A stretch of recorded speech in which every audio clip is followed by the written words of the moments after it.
Okay, this is part 2 of Marx 6-inch tin litho cars. And if you're watching this, I guess I didn't bore you to death on part 1.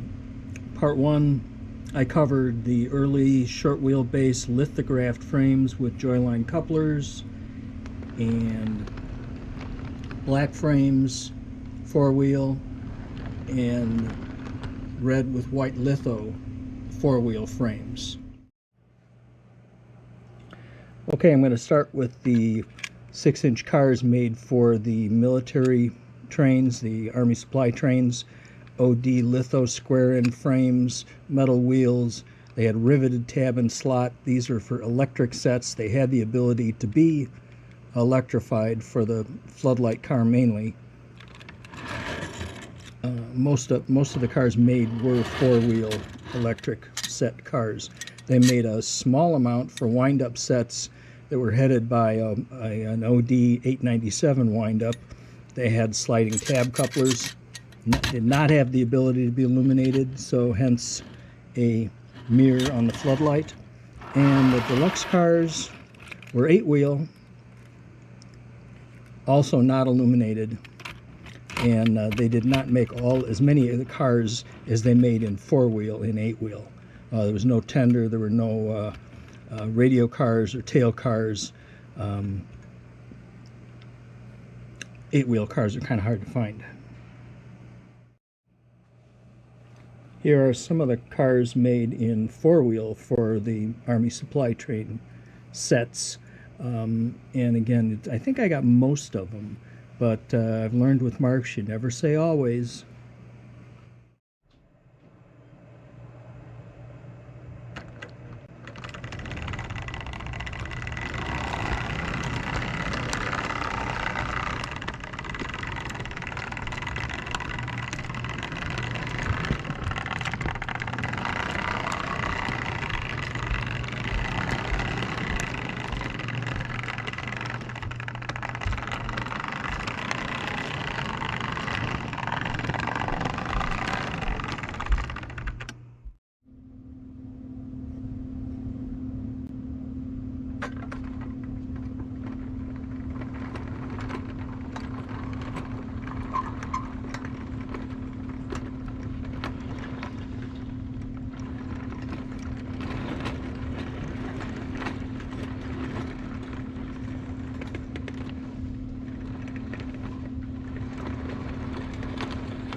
And here are some of the cars made in 8-wheel. I do not have all of them. I've only got a couple of the 8-wheel cars.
Eight-wheel cars had three different possible couplers.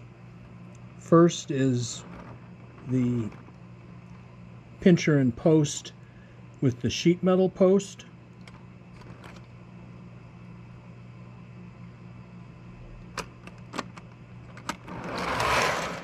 Then the pincher and post with the die-cast post.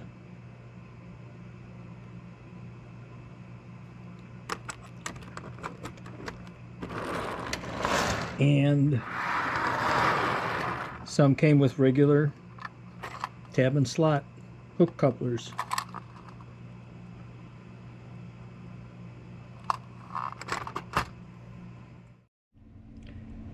Six-inch 8-wheel tenders came in Canadian Pacific. This one has tab and slot coupler made for the passenger set.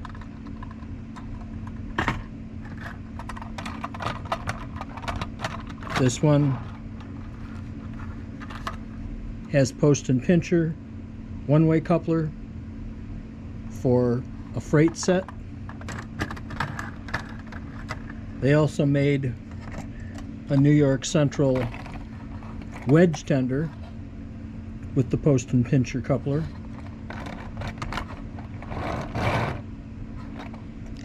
And they made some 551 coffin type tenders. This one is red, which, although the tabs don't look disturbed, I can't verify that it is original, but you normally would see this in black. And this one has post and pincher, which means it was made for a freight set.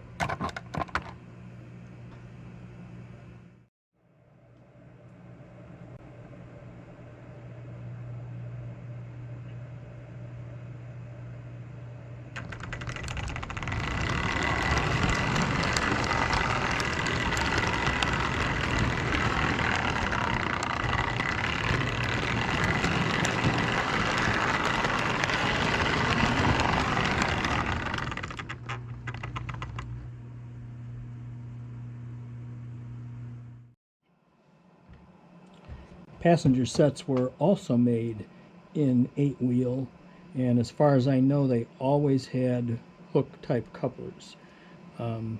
They came in the regular Bogota Montclair observation sets, either with black frames or with red frames, non-illuminated. And one other set, which is a favorite of collectors, is the Canadian Pacific set, which has 8 cars in a wine maroon color, and they are consecutively numbered from 246 to 253 with all different Canadian city names.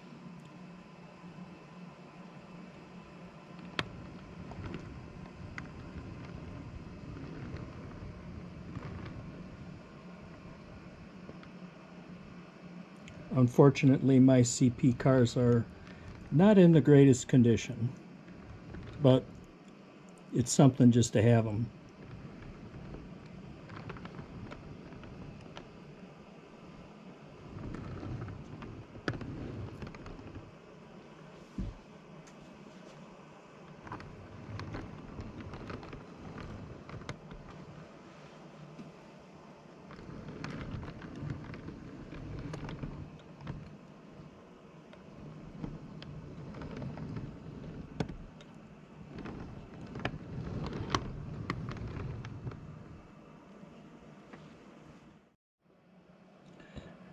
Finally, to wrap up pre-war 6-inch tin production, there were some cars made for wind-up sets, and some of them were on black frames, some were on these tin-plated silver frames, and sometimes they're very shiny clean, sometimes they're very tarnished and look almost like black frames.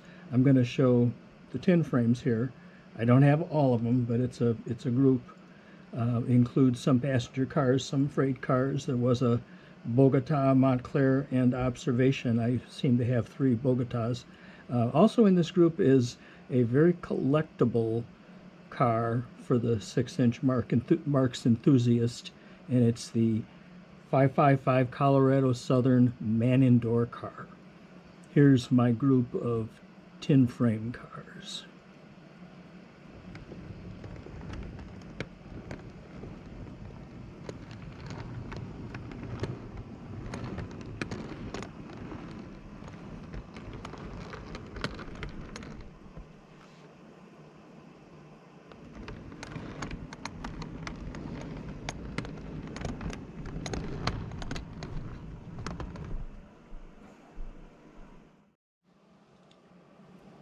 A characteristic to note on determining the difference between pre-war and post-war wind-up cars is that pre-war cars will always have a sliding tab coupler that has a twist mount.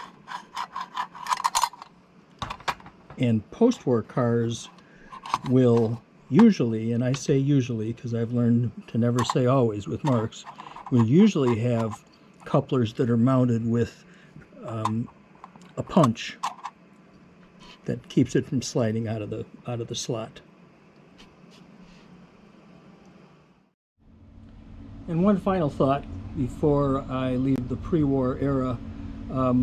Marx made a lot of variations of everything, and just to kind of drive that point home, here are 4, 5, 6, 7, 8, 9 different variations of the 555 Colorado and Southern refrigerator boxcar. 8-wheel, 4-wheel, electric, clockwork, red frame, black frame. Here they are.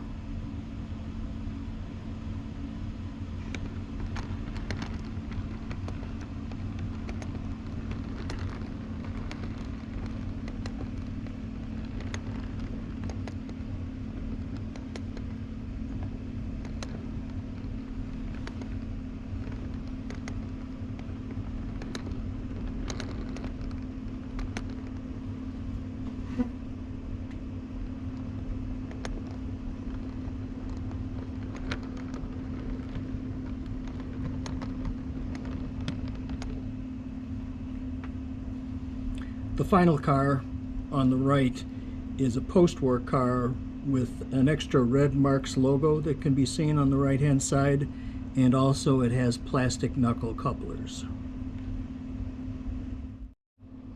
Okay, this is my final thought on this.